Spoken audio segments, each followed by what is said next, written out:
ठीक है, आपका बहुत शुक्रिया। खुदा हाफिज। वहाँ भी नहीं है? नहीं, मैंने उसकी सारी सहेलियों को फोन कर लिया है, वो कहीं नहीं है।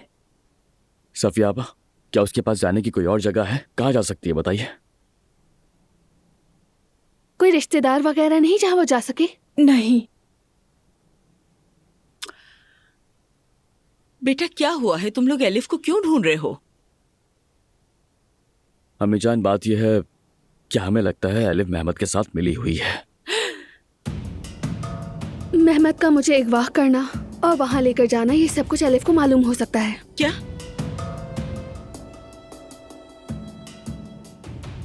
वाह क्या बात है, सब यही मौजूद हैं। उमर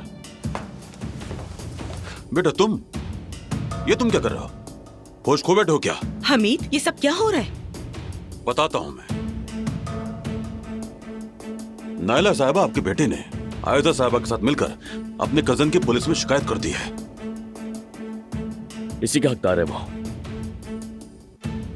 जिस प्रोजेक्ट पर हम 1 साल से काम कर रहे थे और जिसमें आयजा साहिबा ने तशरीफ फरमाने की जहमत तक गवारा नहीं की, वहां पुलिस आधमकी सबके सामने उसे पकड़ कर ले गई। बहुत अच्छा, यकीनन फिर तो इंसाफ होगा। बेटा, उमर मान लिया कि न तुम्हें अपने बाप की इज्जत का ख्याल है और न अपने काम की परवाह है, लेकिन क्या अपने खानदान की भी कोई इज्जत नहीं है? सगा कजन है वो, सगा कजन। अब तुम मुखबरियां करने लगे हो। बाबा, सोच समझ कर बोले जरा। मेहमद के चेहरे पर नील के वाज़ेह निशानात हैं। रात अस्पताल में गुजारी उसने और तुमने पुलिस में शिकायत कर दी जाकर। आखिर उस लड़के ने तुम्हारा बिगाड़ा क्या है? हमीद अंकल, मेहमद ने मुझे अगवा किया था, जबरदस्ती ले गया था।